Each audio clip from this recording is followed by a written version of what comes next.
अस्सलामुअलैकुम नासरीन, आप देख रहे हैं पीसी वर्ल्ड न्यूज़। मैं हूँ रिदा संधू।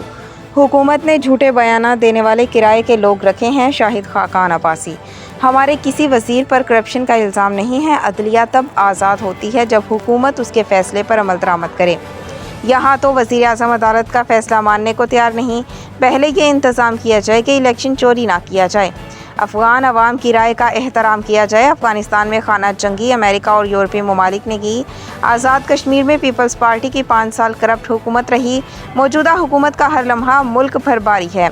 मुल्क में इलेक्शन जितनी जल्दी हो जाएं बेहतर है। हम 2018 जैसे धांधली ज़्यादा इलेक्शन नहीं चाहते। शाहिद खाकान अब्बासी की फैसलाबाद में आबिद शेर अली के घर मीडिया से गुफ्तगू।